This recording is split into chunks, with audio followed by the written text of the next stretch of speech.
All right, well, let's get started. Thank you all for coming tonight. And I want to thank our guest for taking time out of his busy schedule to join us. I'm Mike Fox, our volunteer state chapter leader, and I live outside Charlottesville. This event is being hosted by our chapter's Commonwealth Project, which is our statewide virtual group. Tonight, we'll hear from Delegate Marcus Simon about the General Assembly session, the legislative process, and a little bit more insights into state government. I have a handful of questions for him, and then we'll take questions from attendees afterwards using the Q&A feature. Before I introduce the delegate, I'd like to read our grounding statement. In our meetings, events, and activities, we value diversity, we advance equity, we demonstrate inclusion, we are a community. We are gun violence survivors, including victims and witnesses, change makers and advocates who come together in partnership to work toward a future that is free from gun violence. And now I'd like to introduce our guest. Marcus Simon is a lifelong resident of Fairfax County, where he resides with his wife, Rachel, and his two children, Emily and Zach. Early in his public service career, Simon has served as an officer in the U.S. Army Judge Advocate General's Corps. He is a co-founder of the law firm Leggett Simon, Freemyers and Lyon, and EKKO Title, a real estate settlement, title, and escrow company. First elected as a delegate in 2013, Simon currently chairs the House Public Safety Committee and serves on the Courts of Justice, General Laws, and Rules Committees. He's proud of his work to expand voting rights, to protect our communities with common sense gun violence prevention initiatives, to address the student loan crisis, and to prohibit discrimination based on sexual orientation or gender identity. The 13th House District, which he represents, includes all of the city of Falls Church and part of Fairfax County. Thank you so much for taking time out of your busy schedule to be with us, Delegate.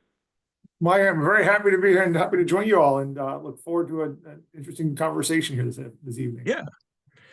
Let's start with some good news from Washington, actually. We got a win at the Supreme Court today over ghost guns. Would you like to talk about that? Yeah, that was a little bit of a surprise. I mean, you never know what you're going to get out of the Supreme Court, but I was pleasantly surprised. If you've been following this case, there's some tea leaves to read when they decided to stay the Fifth Circuit's order and allow the regulations to go into effect by, I think it was a 4-3 decision at that point, or rather 5-4.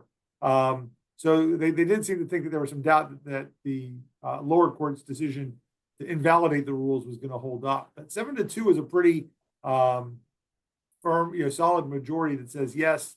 The Bureau of Alcohol, Tobacco, and Firearms does have the authority under the Gun Control Act of 1968 to regulate these kits, right? These partial kits where they sell unfinished frames and receivers. And those of you that aren't, gun nuts, or I say gun nuts is probably the wrong word, but really into this stuff, that's the part of the gun that is defined as a firearm. It's the piece that the barrel and all the other pins and things sort of fit into. Some of you may know that a few years ago, I've been trying to ban ghost guns at the state level for probably 5 years now, since I think at least 2020. And in 2021, bought one at a gun show in Fredericksburg and was able to build it, within about 30 or 40 minutes, as the Supreme Court said you could. I think they actually used the gun kit that I had built as an exhibit in the court's majority opinion. They showed a picture of it and showed essentially that it looks like, basically apply some common sense. Look at the thing. There's just these 2 tabs that you have to file down. Any ordinary person looking at it would know that it was a weapon and subject to regulation. The requirement to serialize it, give a serial number. Gorsuch talked about the purposes of the Gun Control Act, which was, again, that there was at the time, a real explosion in crime and no way to trace the firearms back to their owners. There were no background check system, no way to prevent firearms from getting into the hands of people that shouldn't have them, which is something that we at Moms Demand and others talk about a lot. The court, in Gorsuch, a pretty conservative guy, basically just framed this as allowing the law to keep up with modern technology. The exact same problems that the Gun Control Act of 1968 was designed to address presented themselves with these unfinished kits. And it was reasonable for the ATF to apply it. Now, they did leave some room for concern in that he said, look, the way the case was brought to them, the plaintiff said the ATF doesn't have the authority to regulate any gun kits. And what the Supreme Court found is, no, there could be some situations where the ATF does have the authority. He suggested that if there is a specific case of a kit, there might be some kit out there that wouldn't constitute a weapon. And if that had been the case, they were asked to decide, they could look at that one particular issue. But given that they were the very broad request, this is sometimes, I don't know if there are any lawyers on the line or not, but sometimes if you reach too far, I think they may have gotten a little overconfident, thinking that they had a Supreme Court that was in their back pocket, and they made a very aggressive argument, right? That ATF can't regulate anything.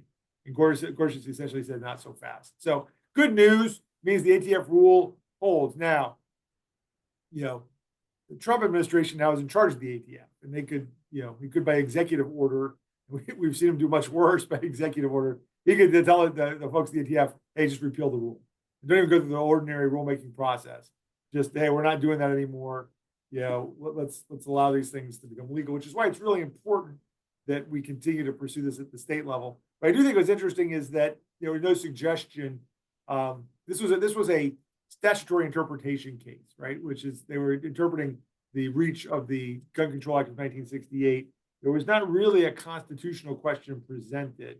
But that said, I think it helps, right? I mean, if there had been a real obvious constitutional problem with prohibiting ghost guns, the Supreme Court probably would have gotten there. So, AC Cordoza and some of the Republicans in the General Assembly challenged me last year on my bill to ban ghost guns, suggesting that it might not be constitutional under the Brunner decision. I think I kind of snarkily replied to the guy that didn't know he went to law school, which is probably not the best answer, but it turns out I was right. The Supreme Court says these things are fine, and he was wrong. So anyway, good news. That's probably more detailed than you needed. I apologize for going, but you give me talking about ghost guns. That's an area they've been working on for a long time, and I can sort of geek out on it. No, thank you so much, Delegate. It's an important issue for us, and we'll always celebrate our wins, especially now. So thank you so much for your insights on that. Before we dive into the session, can you tell us a little bit more about your role and your responsibilities as committee chairman? Sure. So for those of you that don't know me, I am. So you talked a little bit about my district. I've been serving in the General Assembly, as you said, since 2014. I was elected in 2013, so this was my 12th legislative session, which gives me a lot of seniority these days. I'm down to number 26 on my license plate, and inside the Democratic caucus, which is running the General Assembly these days, I am probably the 10th or 11th most senior member on the Democratic side. So we have, by the way, a 51-49 majority in the House, 21-19. So we have the Democrats control the House and the Senate, and the governor, of course, is a Republican.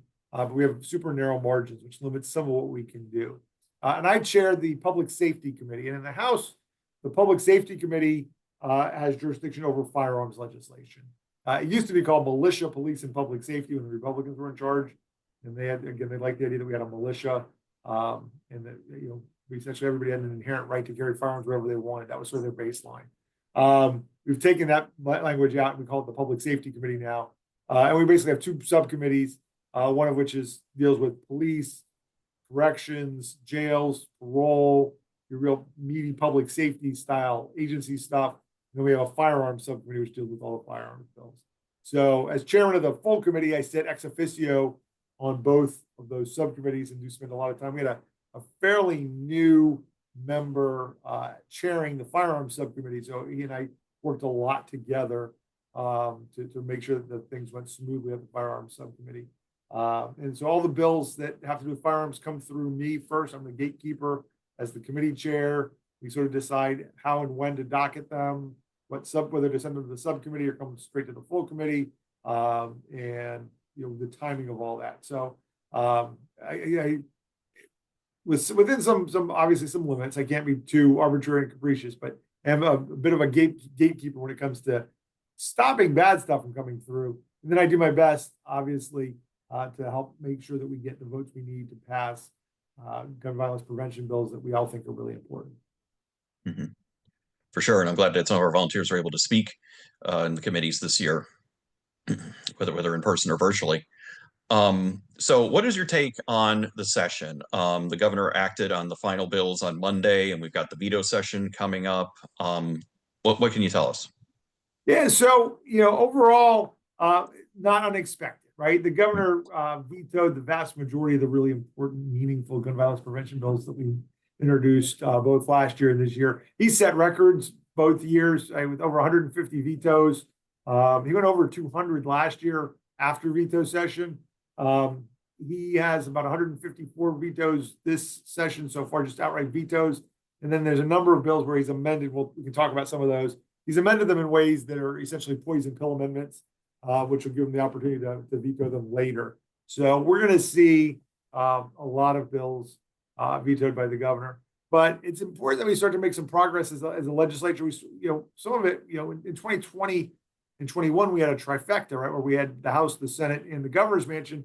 But we still couldn't pass everything we wanted because we had General Assembly members that you didn't know exactly where everybody's sort of bright lines were, how far they were willing to go, and what issues they'd be hung up on. So I think it's very helpful that we've actually shown that we can muster majorities to pass bills to emphasize child access prevention and safe storage, for instance, and sort of figure out what the parameters of our safe storage ideal, perfect bills would look like.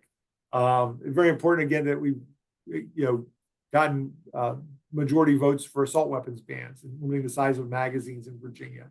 That's all stuff that when we take the majority back, when we get the governor's, hold our majority and get the governor's. I know you guys are nonpartisan.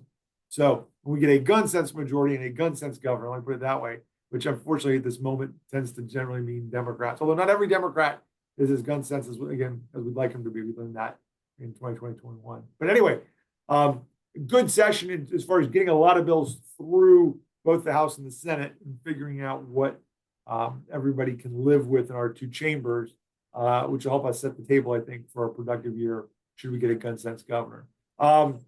Do you want me to start going through some of the highlights of specific bills, or do you have something that you wanted to ask me about? Sure, go for it. All right. So some successes, right? So Atusa Reeser had a bill. I think you guys highlighted this on your webpage as well.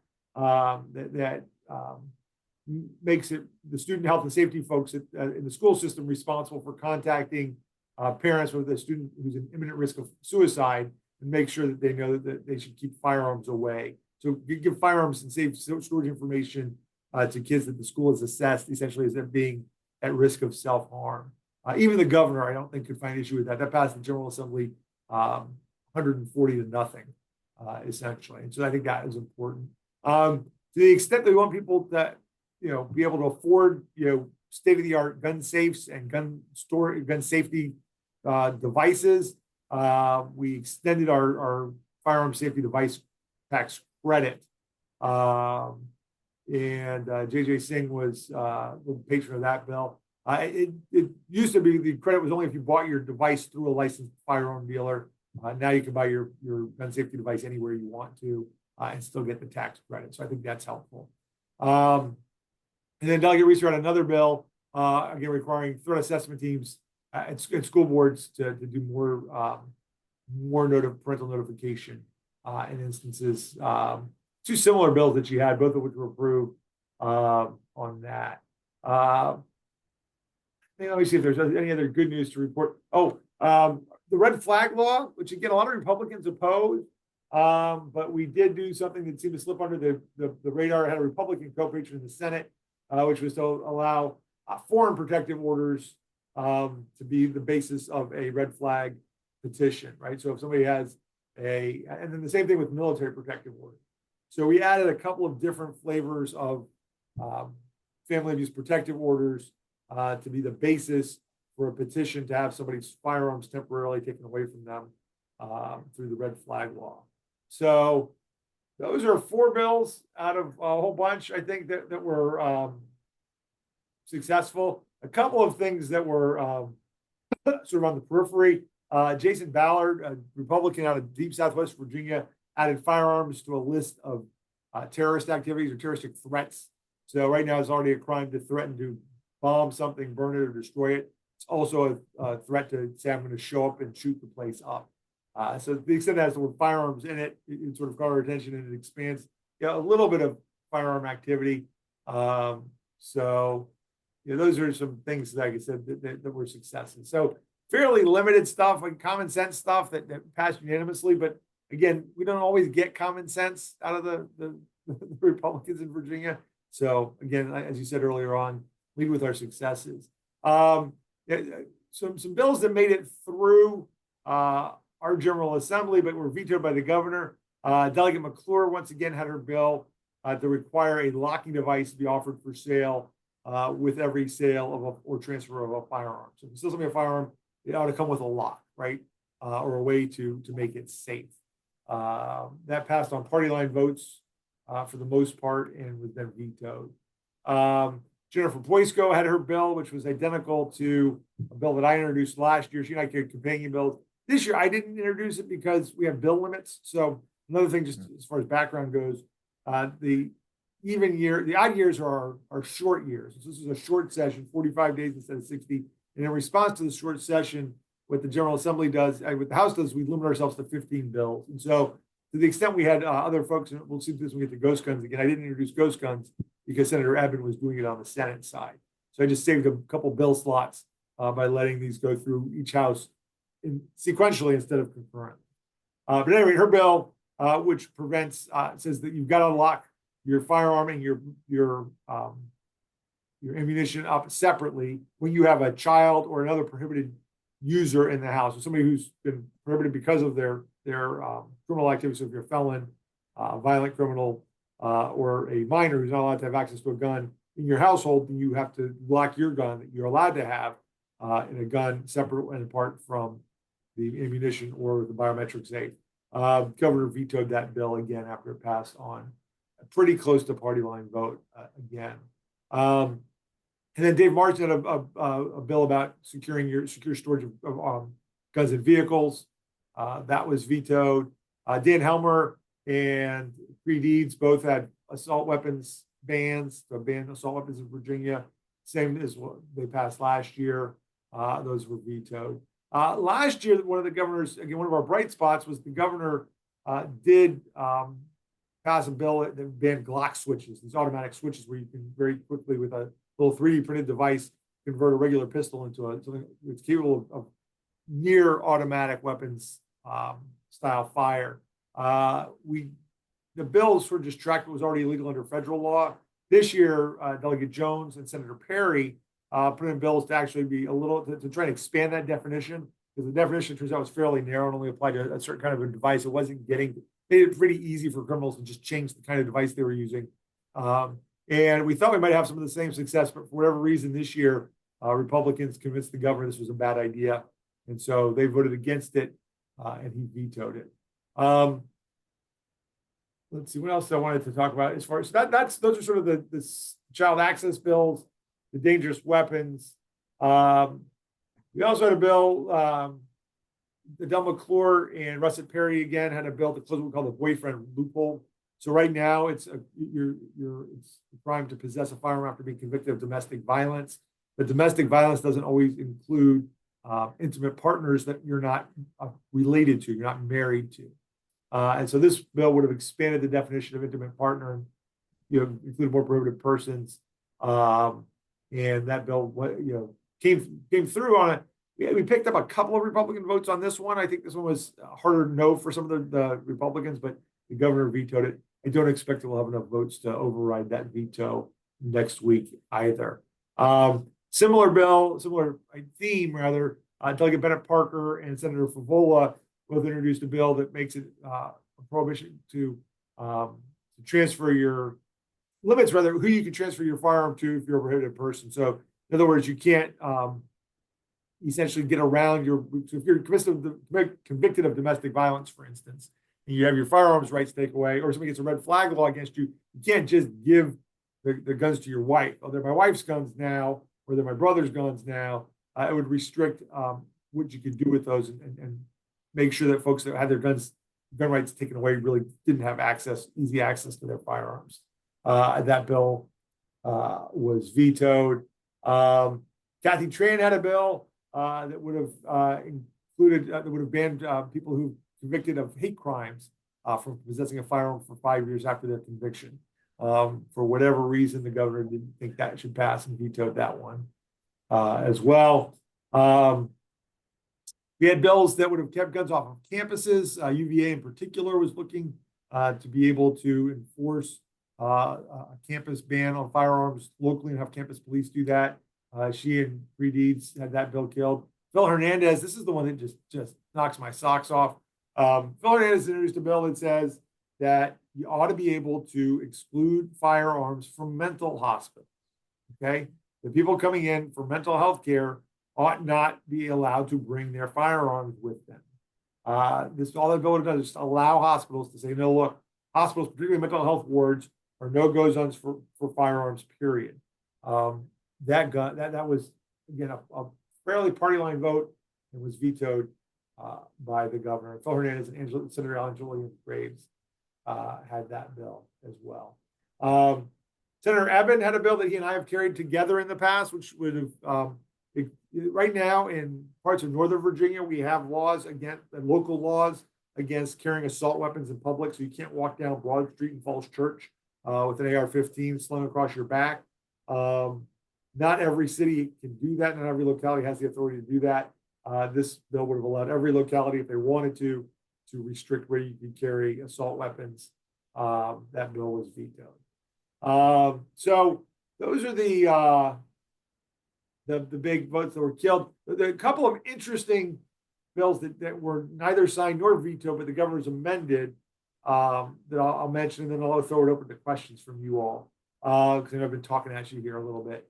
Laura Jane Cohen has a bill that she's introduced that just requires school boards to, at the beginning of each school year, provide parental notification of safe storage of firearms. And she added this your prescription drug, right? Just, hey, listen, let's develop some model instructions and let's send it out to parents every year. Things you need to know about being a parent with a kid in school. Hope you're off to a good start. By the way, if you have firearms, here are the best practices for safe storage of firearms. If you have kids coming over on play dates, because that's maybe something that's new to you, right? Here's the best, here are questions to ask before you send your kid off to a play date with a family they don't know. Governor took that bill and turned it into a bill, an anti-trans bill. He essentially said, what I'm going to do is I'm going to have you make this mandatory disclosure to parents of kids asking to use different pronouns in school, which school boards may or may not want to adopt, but it's really just sort of hijacking the bill and turning it into a culture war bill and trying to put Democrats in a bind because there's the firearms bill is a very clear electoral winner for us. Trans rights, and I'm a very strong proponent of leaving kids alone and parental rights to deal with that, and families' rights to deal with the transgender issues the way they want to, but and also to protect trans kids from dangerous family situations. At any rate, that's not as popular a position, particularly in our swing districts. And so the governor's sort of playing political games with this particular amendment. And so I think what will end up happening is we'll do what we did last year, which is we'll let the amendments die, which kills an otherwise good bill. But the governor, frankly, probably would have vetoed it anyway instead of messing around with it. And then another one is our ghost guns bill. The governor has not killed that bill. But what he did is he did two things. He really changed it a lot, got rid of most of the provisions that Adam and I were looking for in the bill as far as requiring serialization, requiring you essentially to regulate background checks and regulate it like anything else. And it just says that there's two things. It says that brandishing a plastic firearm is illegal, as well as a traditional firearm. It doubles the mandatory minimum from 5 years to 10 years for brandishing a firearm in commission of a felony, and then it actually weakens the manufacture, possession, and so forth.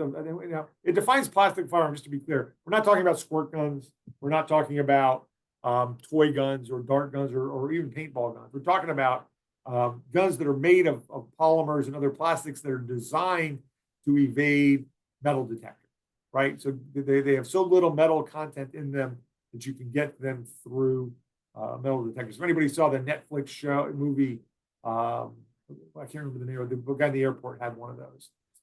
At any rate, it makes it actually more difficult to enforce that law because they added a mens rea requirement of knowing.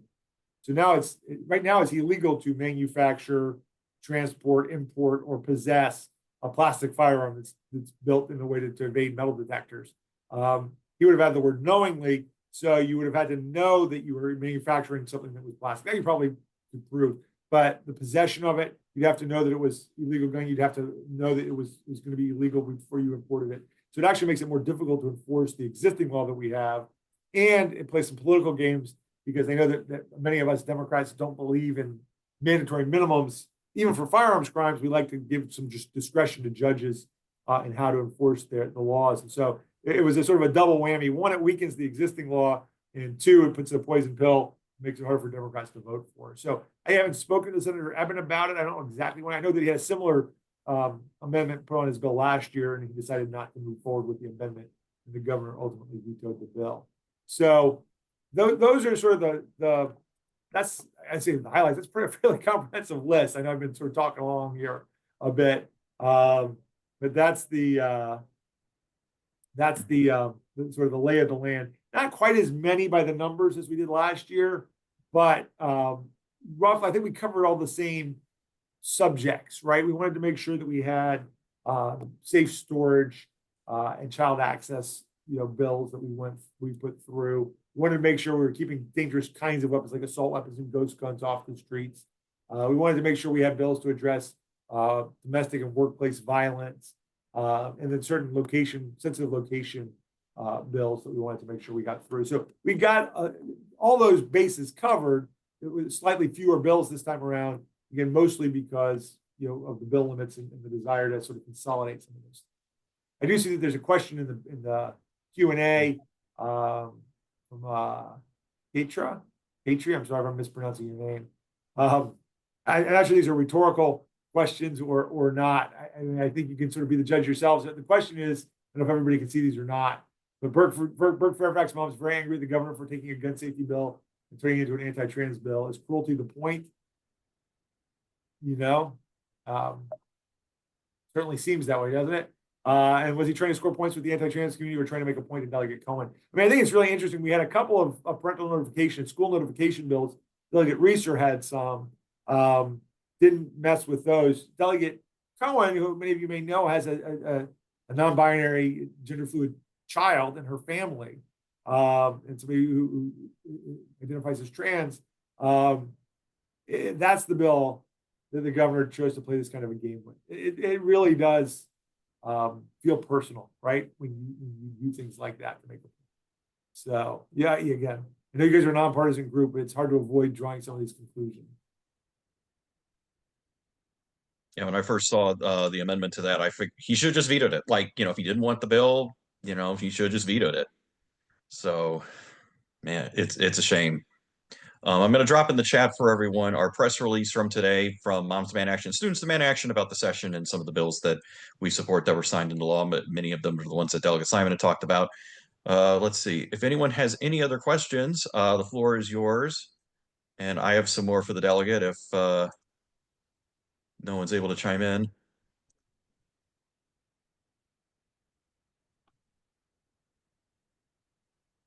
All right. Well, as we wait for the audience, delegate, what was your caucus's strategy and your colleague's strategy coming into this session when it came to gun safety bills, knowing that last year so many were vetoed and all of that, especially bills that were identical from last year? So, there were a few, we tried not to make things that were completely identical, but there were some that were, we thought the politics of it were good for us, to be honest with you, right? I mean, we know that an assault weapons ban is a popular idea. We know that when we had a federal assault weapons ban, gun violence went down and people were safer. We know that Virginia and states that have adopted assault weapons bans have lower rates of gun violence. And so we know it's a popular issue, one that we were willing to have the governor veto again. Again, like I said, some of it was also again to just really make it clear, where the lines are. There's, frankly, there's difference in language in the assault weapons ban, and there's some exceptions in there without getting too into the nitty gritty between the House and the Senate. But given the narrowness of our margins, we wanted to make sure we had a bill with language that would get majority support. So that was some of it. Some of the times we wanted to, again, the first year we had we had like 20 new members, 20 new freshman members. Many of them wanted to just sort of check a box and get a gun violence prevention bill in. And so sometimes you have very similar bills that were doing almost the same thing that everybody introduced them and everybody got a bill. I think this year we wanted to be a little more focused and really adopt the bills that were the best practices in each area. And so, that's what we try to do. I think that honestly we'll have to be even a little more focused, assuming we have the majority back. We can't sort of take a scattershot approach to firearms legislation. We're going to have to really focus in on probably, a half dozen or so real high priorities. Make sure that the bills are comprehensive enough that they do everything they need to do. And not everybody will get a bill. It'll be sometimes we'll have to like say, listen, everybody can be a co-patron, everybody can be chief, get a handful of chief co-patrons, but not everybody's going to get to carry, every bill. That is something that I was wondering about. If we have a gun sense governor next year, preferably the first Moms-Demand Action former volunteer to be elected governor of any state, then what the strategy would and our majorities hold in the House, what the strategy would be going in, having the trifecta, and knowing that in all likelihood, many things that would pass the General Assembly would probably get signed into law, or otherwise they may be vetoed. Yeah, I mean, that's right. I mean, I think, like I said, I think we want to make sure that we're and one of the other things we wanted to make sure we did this year is, and one of the things I had to talk to some folks down from was we didn't want to water down the bills that we sent up last year for vetoes, right? There were some folks that, and you may or may not have been at the meeting. We had a meeting of some stakeholders early on.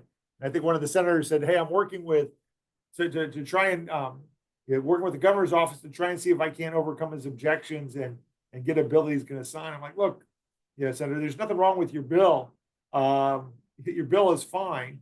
And the governor, if frankly, if it's a bill he's willing to sign, I'm a little concerned that we sold ourselves short, right? So we made an effort not to lower the bar too much on these things. So next year, we're going to want to make sure, again, that we start early, that we get the words right, that we don't have any unintended consequences. We don't embarrass ourselves and have to come back and rewrite these bills a year later. But also that they are, in fact, the current, I would say state of the art is probably not right, but they embody sort of the latest and greatest best practices for gun violence prevention. And so that could include too, by the way, things that we haven't even bothered to try to do that yet, like a permit to purchase regime, like they've done in Connecticut and some other states. So I think it'll be aggressive. I think it'll be deliberate, right? We want to make sure that, that the bills that we have are proven, they're tested, the language has been vetted by the real subject matter experts, and that they're proven effective. And then again, like I said, it'll probably be fewer number of bills that'll do more, and everybody gets a chance to sign on. Well, we're looking forward to that day. That's for sure. You talked a little bit about the bills that you sponsored in the past with secure storage and ghost guns and things like that. Well, what's your interest in those? What drew you to those topics when it came to gun violence prevention in particular? So I was a former military guy, but I've grown up. I was never a gun nut, right? I was an Army JAG, and so what was interesting, frankly, was I saw how much reverence military folks had for the lethality of firearms, right? I remember going to the range and the real tight controls over checking weapons in and out, and the immense amount of safety briefings that we got, and how careful everybody was with that, versus sort of this sort of cowboy approach that you see among some right-wing politicians. But I knew enough that about the way firearms work and operated that I felt like I couldn't, and I thought with my military background, I'd be a difficult target for folks to say I just didn't know what I was talking about or didn't understand or was afraid. Although it didn't stop them from accusing me of all those things anyway, by the way.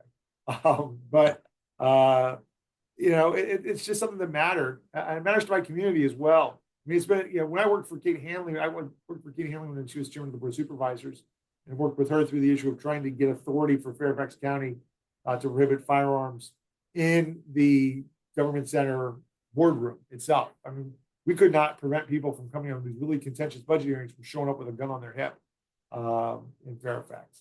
So I have some experience with it. I had a background in it. I don't have, thank goodness. I mean, I say a lot of people are drawn to this particular area because of personal tragedies or personal experiences and personal negative experiences with firearms. I'm lucky enough that that's never it's never hit my life or my family in that way, in a really personal way like that. At least not yet. And I hope that it never does. I mean, it's part of the work that we do this work, is that families don't have to experience those kind of tragedies. Mm-hmm.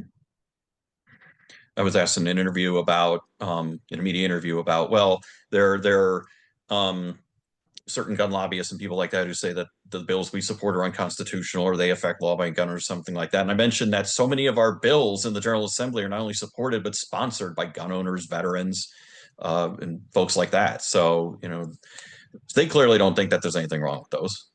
Right.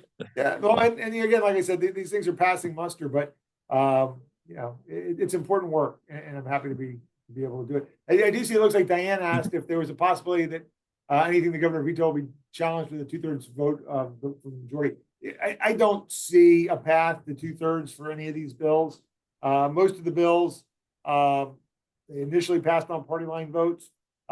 He was careful not to veto some of the more popular stuff, but again, to play this amendment game with them, and then he gets an opportunity to veto it. We don't get a chance to override it after it comes back. But honestly, I don't see a chance to override any of the governor's vetoes on any topic. Again, with the 51-49 majority, even some bills, I mean, he's vetoed bills that got 70 or 80 votes, but I expect that there'll be enough Republicans that will change their vote so as not to embarrass the governor with an override. That I'm not counting on anything that's been vetoed becoming law this year. I think I read somewhere that the last veto overturned was when Governor McDonald was in office 15 years ago. It's been a while. Yeah. It's been a while. Republicans are, they have been willing to do that to themselves. And, I remember when I first got to the legislature working for Jim Scott in the early 90s, Democrats had so many that we would override our own Democratic governors' vetoes. So it was less partisan and more of a independent branches of government kind of a prerogative thing, since everybody was a Democrat. Now it's become much more partisan, and so you generally don't override vote to override a governor of your own party. Mm-hmm. Along those same kind of lines, I think we have another question. Let's see. Oh yeah, the question: what can moms do differently? Listen, you guys don't need to do anything differently. You guys are extremely effective. I just want to be clear that the lack of success is in no way a reflection on the quality or quantity or anything to do with what you guys are doing. Unfortunately, this is almost a matter of religious conviction for some of these folks, right? And so you're doing the right things by holding folks accountable for their votes, by showing up, by being there, by also showing, by the way, that we're not just a bunch of out of touch elitist ideologues, right? That are coming to take everybody's guns. But we're responsive to constituencies and to folks like you all, ordinary. And I think it's one of the things that great thing about moms. I mean, ordinary in a negative way, but just regular everyday people who didn't want to be involved in politics, probably weren't looking to become activists, but just couldn't sit by anymore and watch gun violence continue to take the lives of children and ruin families and people we knew. And you didn't want to have to be scared to drop your kids off at school anymore. So you got involved. And I think that presence in committee rooms, in the halls of the General Assembly, in the halls of the Capitol is super, super effective. So keep showing up, keep wearing the red, keep being very distinctive, and letting everybody know that you're there, because it gives us the confidence and the authority we need to say, hey, look, we're being servant leaders, right? We're not. This is not a top-down gun grab. This is a grassroots effort. This is a grassroots movement to create safer communities all over Virginia. So you guys keep doing that, and I think that we'll have a lot of success next year. Oh, and by the way, keep showing up next year. I mean, don't stop, right? And then there is I know that you guys will also probably work for gun sense candidates in our elections coming up. And so your job next year is going to be to come back and remind them that, hey, you're here because of the work that we did on your behalf, and don't forget us now that you get your trifecta. Another question was, do I have any tabling opportunities for our Be Smart secure storage? That is a good question. I will, if there are events coming up, I'll be happy to be in touch and let you guys know. We do sort of an activism and nonprofit fair from time to time. And so when we do those sorts of things, I'd be happy to make sure you guys know the opportunities exist. Yeah, absolutely. It's not only a visibility event for us, but it's a chance to educate and inform the public about secure storage best practices in the law and our red flag law. The Falls Church Memorial Day Parade and Festival, there's always a group of gun sense volunteers out there I don't think they're moms directly, but there are other groups that are out there tabling, giving out information on safe storage, getting postcard signed, giving away um, gun locks themselves to folks. So yeah, there are definitely opportunities. Going back to serving in the legislature, what's something about the legislative process that most for voters aren't aware of, or maybe that they misunderstand? Um, I would say honestly the role of committee work, right? It's funny, and I'll tell this quick story. So in 2017, after the first time that the current president was elected, we had a big wave of new members elected to the House. We got to within 51-49 on our side. We were at 49. And some of the brand new members very earnestly were very excited because they had some ideas for some bills. And they came to me and said, listen, I want to get this bill passed. I'm like, oh, that bill's never going to pass now with the Republicans. We're like, no, no, no. It'll pass. I have some of the new members on the Republican side. I met them in my class and they said they'll support it. And I found two of them. And so if I have two of them, in addition to the 49 of us, that's 51. So this will pass. I'm like, wow, it's great that you think that.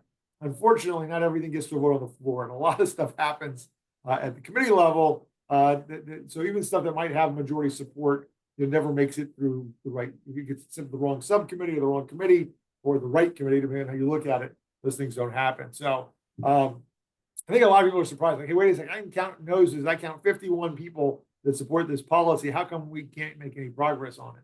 And if the leadership, can get away with it, they can find ways to keep those bills from being heard. So, it's important that that's surprising to folks. And so it's really important that you work the subcommittee and committee members and the leadership to put the right people on the committee that you care about, right? And it seems like, it seems complicated. It is a little bit complicated, but once you start focusing on it, say, hey, listen, Speaker Scott, gun violence prevention matters a lot. Let's make sure that we get gun violence prevention champions on the Public Safety Committee and on the Firearms Subcommittee of the House, so that we don't run into problems with these bills and they can get to the floor where they can get a vote. Mm-hmm. I've watched them in action. I'm impressed with the work that the subcommittee does, and with Delegate Clark chairing the subcommittee, they do good work. So it's good to see. The other thing I would say, I guess, by the way, is too, and be careful when we talk about this a little bit about next year. Nothing is as simple as it seems. I think we find a lot of bills that seem really obvious. I'll give you another example, not on a gun violence prevention bill, but I had a bill to expand the prohibition on placing swastikas in Virginia. So Virginia has a cross burning bill, an anti-cross burning bill, right? As you can imagine from our history. And it's illegal to burn crosses on people's front yards. We also have a similar bill on swastikas that says it's illegal to place swastikas on places of worship. It's really about defacing Jewish community centers and synagogues with swastikas, but we didn't have a similar prohibition on private property. So we didn't have an enhanced crime for placing a swastika. It was trespassing, but somebody put a swastika on my front yard and targeted me because I was Jewish. It didn't have the same force of law as the cross burning statute. So I thought this was a pretty no-nonsense, easy bill. Who could be against that? And it turns out that the word swastika is not really an accurate translation, right? And the Nazi symbol really should probably be called a hooked cross or a Hakenkreuz. And a swastika that we call it in English is really, there's an Indian symbol and Hindu symbol of peace. And so I got pushback, not in a bad way, but there's a group of folks out there that would like to rehabilitate the word swastika and fix that mistranslation. So we worked on a compromise and some language that keeps swastika in the bill because I think everybody knows what that is, whether you like it or not, but also distinguishes Hindu holy symbols. I say that as a long way of saying you ask the question, what surprises you? Literally nothing is as simple as it seems, and be prepared sort of for anything, because there may be some things that you thought were obvious, but there may be some details or nuances that you've overlooked. And so you've got to remain sort of open to hearing from folks that have different point of views. Now, sometimes they're full of it, right? Generally Phil Van Cleve and the guys from the VCDL, their arguments are disingenuous, but you don't want to listen out for those genuine, concerns and arguments, even on something you thought should be a really easy thing to do. Mm-hmm. Okay, we still have a little bit more time. I do have a follow-up question. You did mention the enhanced background check bill. We have a question from the audience. Let's see. Thank you, Gatry. I appreciate that. She just had a note about that. It was really a distraction. So, but for whatever it was, yeah, we worked on it. I appreciate that support. We're certainly supporters of the enhanced background check bill, one that would require either some sort of more background check than what's done now, or maybe some sort of training component, something like that. That would be pretty big. Very not a lot of states have passed bills like that or into law the last few years. Do you think that there's a good shot that if we get a gun sense trifecta in Richmond, that we might be able to pass something like that? Yeah, I think so. I mean, again, I think the enhanced background check, which is the way of saying the permit to purchase piece, Mhm. is on the table. It may not be a first year out of the box bill, right? And sometimes, again, getting those details worked out and avoiding unintended consequences and things like that, and making sure that what Connecticut does fits with other aspects of Virginia law. Sometimes you can't just take a bill from another state and drop it into the Virginia code without causing some problems. So that might be more of a second year of the biennium or the trifecta bill. Although we sent it to the Code Commission to try and work out some of those kinks ahead of time. I don't know if the Code Commission's found time in their agenda for it yet. So it could be as early as next year. Depends a little bit on what, I'm not saying Code Commission, the Crime Commission. They say crime. Anyway, once the Crime Commission has a chance to sort of bite off on that, it may be ready as early as next year. Hmm. I did notice that I think the bills that have been introduced the last couple of years were sent to the Crime Commission. Can you talk about what the Crime Commission does when it Sure. comes to So legislation? here's the other thing, right? A lot of people say, how do you guys do this all in 45 days? How do you take a brand new idea and really synthesize it in a really thoughtful way? The answer is you really can't. A lot of times these bills are introduced multiple years in a row. And then there are various boards, authorities, and commissions that meet year round. And we'll take a deeper dive on a specific idea or piece of legislation. And so the Crime Commission is the place where things, again, anything that's a crime, 18.2, right? So it's a particular section of the code that deals with crimes like possessing firearms when you shouldn't be, and things like that.